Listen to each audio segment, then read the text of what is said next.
로또 분양처럼 로또 임대가 되는 것도 문제. 경기주택도시공사의 신규 아파트 공급 시 가장 좋은 위치에 중산층용의 고급 공공주택을 장기로 무주택자 누구나 입주할 수 있도록 하는 경기도형 장기 공공임대주택 공급을 지시했고 그 결과가 나왔습니다. 물론 30년 이상 임대를 보증한다는 의미이지 30년 후 분양한다는 의미는 아닙니다. 분양하지 않으며 당연히 임대 입주자에게 분양 우선권도 없습니다. 그런데 공사가 기획 중인 중위소득 20% 상한으로 관리비 수준의 임대료는 너무나 로또 임대가 될 우려가 있습니다. 임대료는 주변 시세에 비해 낮게 해야 하지만 과도하게 낮지 않도록 설계해야 합니다. 적정하게 낮은 임대료가 지나치게 낮은 로또 임대료보다 오히려 집값 산정에 낮다는 청와대 경제수석 비서관의 지적도 있었습니다. 그러나 적정 임대료는 설계하면 되는 것이고 중요한 것은 공공택지의 요지에 싸고 품질 좋은 고급의 중산층용 장기 공공임대주택을 대량 공급하여 싱가포르처럼 모든 국민들이 집을 사지 않고도 집 걱정 없이 살 수 있게 해야 한다는 것입니다. 경기도가 먼저 집값 걱정 없는 나라에 길을 열어보겠습니다. 경기도 기본주택은 임대료가 낮아서 문제일 뿐 임대료가 너무 높다는 일부의 거짓 선동에 현혹되지 마시기 바랍니다. 다음 페이스북 글 하천정비 애쓰신 정동균 양평군수님과 공무원 여러분 감사합니다. 원래 물 맑고 공기 좋은 양평이 지금은 계곡 하천 정비로 바가지도 자릿세도 없어져 더 좋아졌습니다. 정동균 군수님 지휘 아래 양평군 공무원들께서 계곡 하천 정비하느라 1년간 너무 고생 많으셨습니다. 더 깨끗하고 더 아름다워지고 친절해진 양평으로 많이 와주세요. 양평에는 경기도 1호 지방정원 세미원도 있답니다.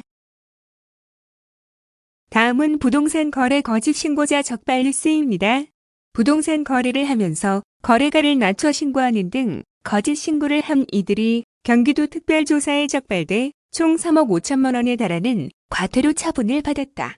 경기도는 지난 4월부터 7월까지 3개월여간 도내 31개 시군에 부동산 거짓 신고 의심사를 3,503건을 특별조사한 결과 거짓 신고자 48명을 적발하고 과태료 3억 5천만 원을 부과했다고 26일 밝혔다. 도는 업다운 계약, 계약의 거짓 신고, 특수관계간 매매 신고, 거래대금 확인 불가 등 실거래가 거짓 신고 의심 건과 3억 이상 주택거래 신고건 중 자금 조달 계획서, 상증여가 의심돼 자금 출처 확인이 요구되는 건 등 3,503건에 대해 조사했다. 그 결과 양도소득세 감면을 위해 실제 거래 가격보다 낮은 가격을 계약서에 적는 이중계약인 다운계약을 체결한 3명, 실제 거래 금액보다 높게 업계약을 체결한 13명, 지연신고 및 계약 일자를 거짓 신고하거나 자료를 제출하지 않은 32명 등 총 48명을 적발했다. 도는 다운계약을 체결한 3명은 5,600만 원, 업계약을 체결한 13명은 1억 7천만 원, 나머지 32명은 1억 1,900만 원의 과태료 처분을 내렸다.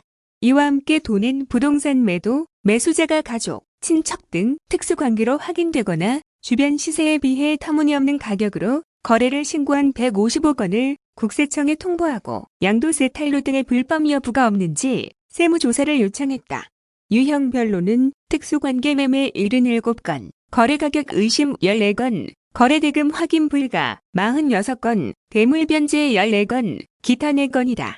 이번 특별조사에서는 공인중개사의 불공정 행위에 대해서도 조사의 중개보수 초과수수 및 중개대상물 확인 설명서 누락 등 15건을 적발했다. 해당 공인중개사는 고발과 행정처분 예정이다.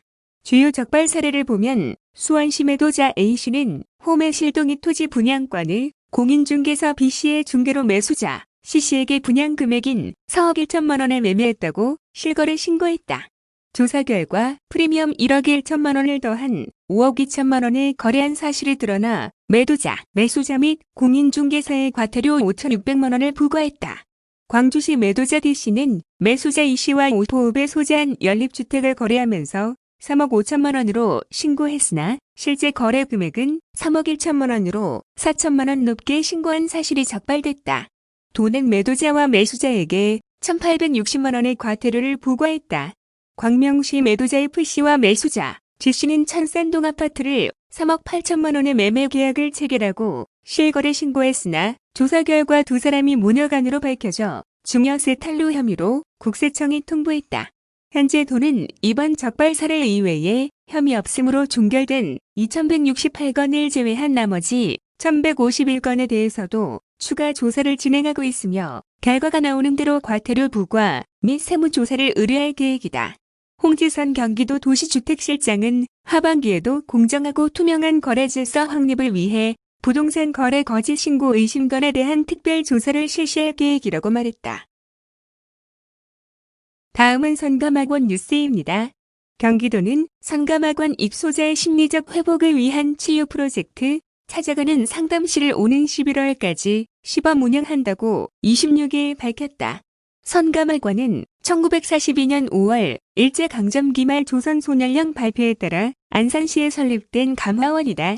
광복 이후 경기도가 인수해 불황어 갱생과 교육이라는 명분으로 도심 내의 불황어를 강제로 격리, 수용했고 1982년까지 운영됐다. 4,700여 명의 소년들이 강제 노약에 투입됐으며 구타, 영양실조 등 인권 유린을 피해 탈출을 시도하다 많은 소년들이 희생되기도 했다. 지난 14일부터 선감학원 사건 피해자 신고센터에서 진행 중인 찾아가는 상담실에서는 선감학원 아동국가폭력피해대책협의회에서 추천한 6명이 개인 상담과 집단 상담을 받고 있다. 상담 및 심리치료 전문가 3명이 센터를 직접 찾아 11월까지 총 18차례 상담을 실시한다. 선감학원 입소자는 과거 인권의 사각지대에서 배고픔, 각종 노역과 중노동 등 신체적 학대를 겪었기 때문에 수면 불안과 좁은 공간에 대한 두려움 등 트라우마 신체 증상을 갖고 있다. 또 어린 시절을 교육 대신 노동으로 보냈기 때문에 한글 해독의 어려움, 사회생활을 통한 의사소통과 대인관계 경험이 부족하고 대부분 기초생활수급자이거나 1인 미혼가정으로 살고 있는 것으로 나타났다. 이들은 통합적인 어려움을 겪고 있으므로 트라우마와 관련된 심리치료 외에도 삶을 살아가는 기본적인 사회적 기술의 심리교육이 병행되고 있다. 프로그램에 참여하고 있는 신차선 심리치료학 박사는 입소자들은 과거 학대 기억을 떠올리면 현재 일처럼 뚜렷하게 기억하고 몸의 공포를 선명하게 느껴서 학대받는 어린 아이의 몸과 감정 상태로 돌아간다며 몸감각 운동요법으로 과거 기억에 대한 정서를 회복하고 이들이 미래를 살게 할 수 있도록 돕고 있다고 말했다. 박창구 경기도 인권담당관은 상담을 통해 어린 시절 마땅히 겪었어야 할 따뜻한 경험과 정서가 몸과 마음에 가득 차길 기대한다며 올해 시범 사업 후 사업의 효과성이 검증되면 서비스 대상을 확대해 나가겠다고 말했다. 앞서 이재명 경기도지사는 지난 1월 이대준 선감학원 아동피해대책협의회 부회장의 별세를 추모하는 글을 자신의 사회관계망 서비스에 게재하고 인권 유린이 자행된 선감학원은 경기도가 운영하던 기관이었다. 도정 최고 책임자로서 책임을 통감하고 피해자 여러분께 사과드린다며 피해자 신고센터 설치, 추모 사업 및 치유 활동은 물론 과거 사법 개정을 촉구하고 진상조사가 제대로 될 수 있도록 경기도의 역할을 해나가겠다고 약속한 바 있다. 선감학원 피해자나 희생자 가족은 전화 접수를 통해 방문 예약을 한 후 센터를 방문해 피해 신청을 하면 된다. 센터 운영 시간은 평일 9시부터 17시까지다. 지난 4월 16일 개소한 선감학원 사건 피해자 신고센터에 접수된 피해 신고 사례는 현재 108건에 이른다.